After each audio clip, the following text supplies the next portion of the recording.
Welcome to The Explainer. I am so glad you're here. Today, we're talking directly to you, the young earner. You've studied your whole life, you finally landed that first real job, and boom, you've got your hands on that highly anticipated first paycheck. It feels absolutely amazing, right?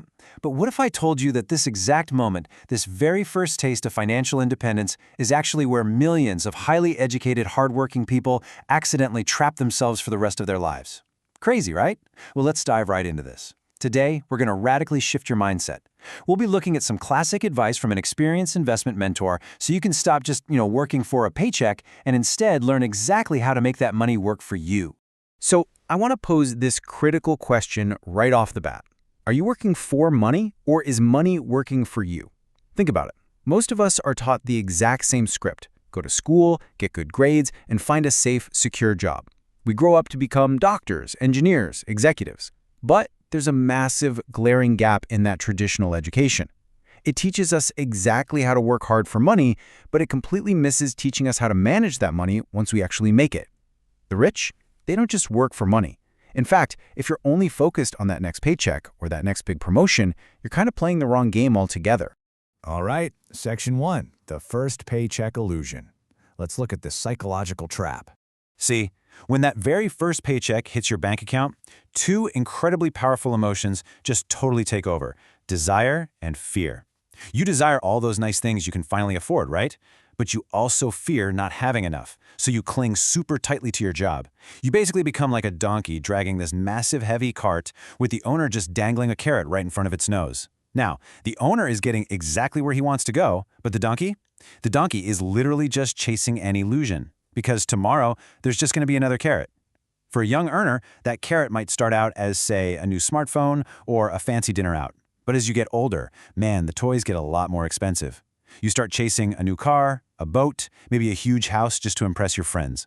All the while, you're dragging that heavy cart of your daily job, just hoping that next carrot will finally bring you security and true happiness. And what's really wild is just how predictably this trap escalates. This right here is the typical young earner's nightmare. You might know it better as the rat race. Here's how it goes. You get that first job. Because you finally have an income, you go out and buy your first car on credit. Makes sense, right? Then you meet someone, you figure, hey, two can live as cheaply as one, so you go and rent a bigger apartment. Fast forward a bit, your careers advance, your incomes go up, so you buy that dream house. But wait, suddenly you're hit with property taxes. Oh, and you need new furniture to match the nice new house. Before you even realize what's happening, your liabilities column is just packed to the brim with a massive mortgage, auto loans, and credit card debt. And here is the real kicker. As your income goes up, your taxes, stuff like Social Security and Medicare, they go up right alongside it. Your big dream has quietly turned into this high-stress financial nightmare where your entire livelihood is 100% dependent on your employer. Yikes. Moving on to Section 2, the only rule you need. This is all about true financial literacy. Oh, okay. So how do we actually stop digging this hole? Let's pivot from that really grim cautionary tale of the rat race to the foundational secret of financial literacy. This is the one absolutely profound rule that traditional schools just totally miss. And honestly, it's the only rule you actually need to build a solid financial foundation. Our mentor's approach relies heavily on the KISS principle. Keep it super simple. Seriously, you do not need a degree in advanced accounting to be wealthy. You don't need to wrap your head around complex financial jargon. You just need to focus on the profound difference between an asset and a liability. Now, I know it sounds absurdly simple, but adults struggle with this all the time. Why? Because educated professionals, bankers, planners, accountants, they tend to overcomplicate it. We have to kind of unlearn all that noise and just look at it like a child would. So here's the absolute crucial point. Are you ready? An asset is something that puts money in your pocket. A liability is something that takes money out of your pocket. That is literally it, the whole shebang. If you want to be rich, simply spend your life buying assets. The whole reason the poor and the middle class struggle financially is that they're constantly acquiring liabilities, but they mistakenly think they're buying assets. Which brings us to Section 3, real assets versus fake assets. You really need to know the difference. Society has basically conditioned us to look at our largest expenses and proudly call them investments. But if we apply our super simple rule, does it put money in your pocket or take it out, the truth becomes painfully clear. Let's walk through this together, because this right here is exactly where your first paycheck should and definitely shouldn't be going. Look at the first column. These are your real assets. We're talking real estate that actually yields rent every month, stocks and bonds, businesses that don't require your physical presence to run. Because think about it, if you have to be there working, it's not really a business, it's just another job. These are the things putting money in your pocket 24 hours a day. Now let's look at the second column. This is what the middle class tends to buy. A brand new car on a loan, credit card debt from buying the latest electronics, insanely expensive furniture for a house that's already eating you alive in mortgage interest, maintenance, and property taxes. Every single one of these things takes money directly out of your pocket every single month. And just to really hammer this point home, let's talk about that new car you've probably been eyeing to celebrate your new job. Did you know that the moment you drive a brand new car off the dealer's lot, it loses 25% of its value? 25%! Just like that. Gone. It is absolutely not an asset. It's a depreciating liability that's also going to cost you in gas, insurance, and maintenance down the road. All right, Section 4, the mind games of money. Let's talk about emotional decisions. So now that we know the math, we really have to ask ourselves, why do smart, highly educated people still go out and buy liabilities? Well, it's because the math is easy. It's the mind games of money that totally trip us up. Look at this powerful quote.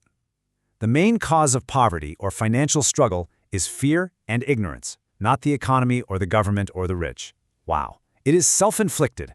I mean, it's so easy to blame external factors, right? The markets, your boss, the tax codes, but the mentor in our source material emphasizes that it's actually our internal emotions dictating our financial habits.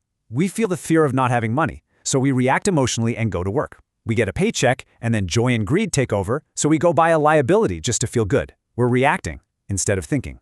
In fact, our sources identify 5 specific roadblocks that stop even financially literate people from building up a strong asset column. First up is fear, specifically the fear of losing money. Look, everyone has it, but it's how you handle it that actually counts. Second is cynicism. You know that disguise falling mentality? It completely paralyzes you from jumping on good opportunities. Third is laziness, and this one's sneaky because it's often disguised as being too busy with your day job to actually sit down and manage your money. Fourth, bad habits. Things like paying everyone else's bills first and paying yourself last, or using consumer debt to fund a flashy lifestyle. And finally, arrogance. The toxic belief that whatever you don't know must not be important. If you want to succeed, you've got to conquer these 5 mental roadblocks for sure. Almost at the finish line. Section 5. Investing in your ultimate asset and taking total control. Okay, so we've covered the traps, the illusions, and the mental roadblocks. Now let's talk about the fun part, how to break the cycle and take total control of your life. Here are the clear step-by-step actions for building true financial independence. Step 1, invest in your mind. Seriously, your financial education is your absolute greatest asset. It's the one thing that can effectively invent money and help you spot opportunities that everyone else just walks right past. Step 2, overcome your fear and keep your expenses low. Please, don't immediately upgrade your lifestyle just because you got a raise. Stop digging the hole. And step 3, buy income-generating assets before you buy luxuries. This right here is the ultimate secret. The middle class buys luxuries first, usually on credit. But the rich? They build their asset column first, and then they use the cash flow generated by those assets to buy their luxuries. A true luxury should be a reward for developing a real asset, not a reason to go into debt. To wrap things up, I want to leave you with this incredibly profound definition of wealth from the visionary Buckminster Fuller. He said, "Wealth is a person's ability to survive. If I stopped working today, how long could I survive?"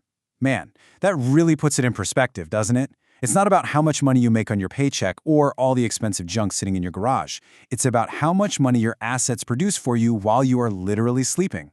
If your monthly expenses are, say, $3,000 and your assets generate $3,000 a month, boom, you are financially independent. So the next time you're staring at that first or next paycheck, ask yourself, are you going to buy a bigger carrot to chase, or are you going to buy your freedom? Thank you so much for joining me on this explainer. I really hope this leaves you fired up and eager to start building your own asset column.